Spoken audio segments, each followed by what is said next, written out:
Bonjour. Le 1er, le 2 et le 3 mars, j'ai assisté à Barcelone en tant que membre du public à la première audience du tribunal Russell sur la Palestine. Alors, encore faut-il savoir ce que c'est le tribunal Russell et le rappeler pour les plus jeunes qui n'ont pas connu cette période. Le tribunal Russell, du nom d'un Anglais qui s'appelle Lord Bertrand Russell, si vous voulez à la française Lord Bertrand Russell, qui était mathématicien et philosophe très connu et qui était également un pacifiste très important, puisqu'il avait créé ce qui s'appelait en anglais CND, c'est Campaign for Nuclear Disarmament. Et par exemple, cette campagne avait proposé un désarmement unilatéral. Lord Bertrand Russell s'était associé avec Jean-Paul Sartre, le philosophe français, qui devait obtenir le prix Nobel, qu'il a d'ailleurs refusé, et ils avaient créé le tribunal Russell sur le Vietnam. C'était au moment de la guerre du Vietnam, et le tribunal Russell a condamné la façon dont les Américains conduisaient la guerre au Vietnam, avec l'utilisation, par exemple, de défoliants, le fameux agent orange, d'armes au phosphore, et tous les mauvais traitements qui ont été infligés aux Vietnamiens pendant la guerre du Vietnam. Le tribunal Russell était très connu à l'époque. Tout le monde avait entendu parler du tribunal Russell. Bon, il y a une fondation Russell qui survit en Palestine, et cette fondation Russell s'est associée à la recréation du tribunal Russell, et cette fois-ci sur la Palestine. Bon, le tribunal Russell a un angle d'attaque que moi je trouve très original, c'est-à-dire qu'il dit la condamnation d'Israël a déjà été faite 1000 fois, on ne va pas recommencer la condamnation de l'État d'Israël, il suffit d'ouvrir un journal pour voir pratiquement tous les jours des exactions commises par l'armée israélienne, par les colons. Donc le procès d'Israël n'est plus à faire. Par contre, ce qui est surprenant, c'est que cet État, l'État d'Israël, jouisse d'une impunité à peu près totale, et non pas ponctuellement, mais sur des années et des années. On peut citer l'attaque du Liban en 1982, les massacres de Sabra et Shatila en septembre 1982, encore une attaque au Liban en juillet 2006, une attaque sanglante sur Gaza. Et la liste est très longue et l'impunité continue. Alors, le tribunal Russell s'attaque au problème de l'impunité. Comment se fait-il que l'État d'Israël puisse faire toutes ces exactions sans que personne ne lui dise jamais rien? Et même, on peut dire pire, que l'Union européenne, qui a des liens étroits, l'accord d'association Union européenne-Israël, proposé de rehausser cet accord d'association. Et le tribunal Russell va s'attaquer à chacun, moi je dis, à découper en tranches le problème de l'impunité. Et la première tranche était traitée à l'audience qui s'est réunie à Barcelone. Alors pourquoi Barcelone? Barcelone parce qu'en 1995 avait été conclu à Barcelone un accord qui devait promouvoir les échanges autour de la Méditerranée. C'était le processus de Barcelone. Et ce processus de Barcelone, d'après ce que moi j'en sais, n'a jamais eu le moindre commencement de succès d'application nulle part. Pour une raison extrêmement simple, c'est qu'on avait voulu contourner le problème palestinien, faire comme s'il n'existait pas, comme si on pouvait se passer de le prendre en compte. Et malheureusement, ce problème palestinien s'est imposé à chacune des étapes de la mise en application du processus de Barcelone et en fait a fait échouer le processus de Barcelone.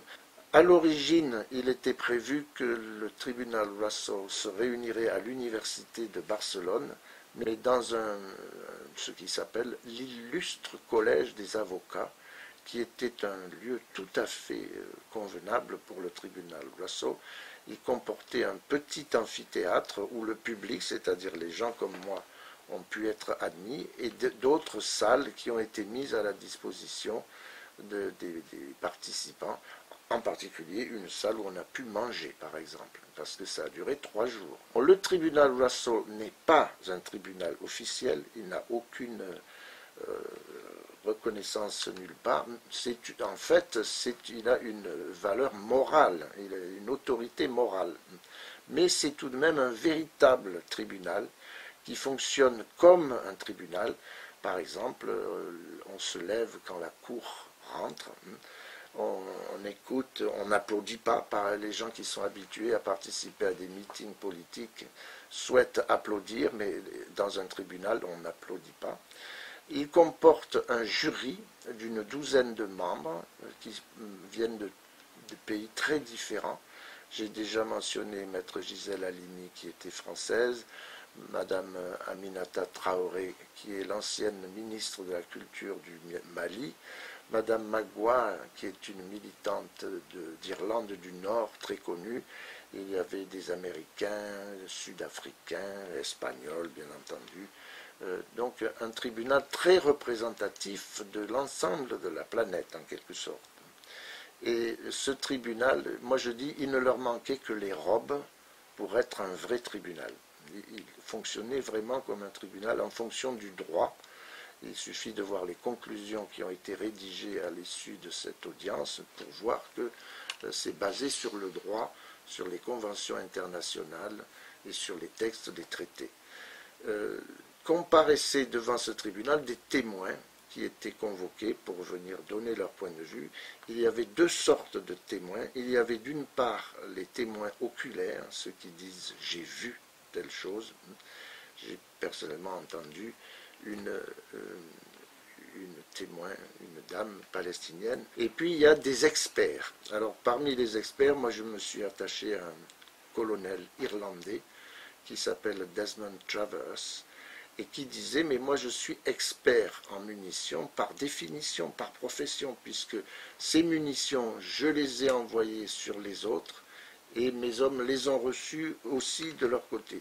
Et lui nous a parlé de l'utilisation du phosphore blanc, dont on a entendu parler lors de l'opération Plomb durci à Gaza, et il nous a bien dit que le phosphore blanc n'est pas interdit, mais que par contre il y a un mode d'emploi très spécifique et que les Israéliens l'ont employé tout à fait en dehors du mode d'emploi prévu.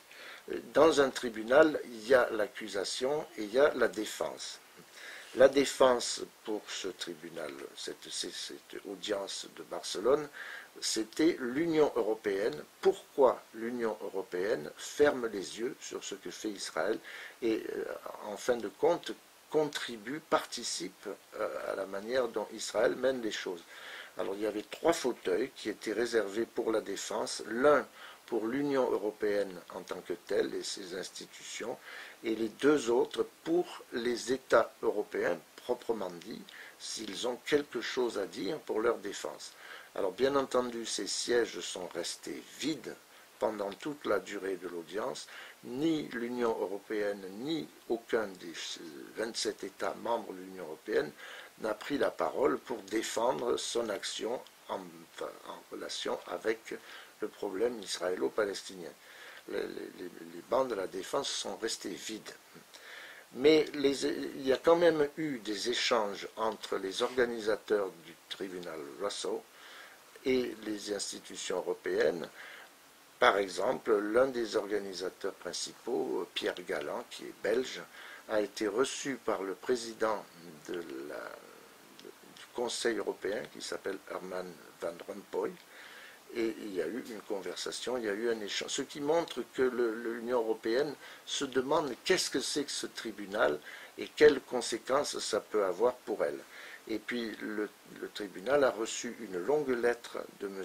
José Manuel Barroso, qui est le président de la Commission et qui a écrit longuement au tribunal Russell. Ce tribunal est présidé par M.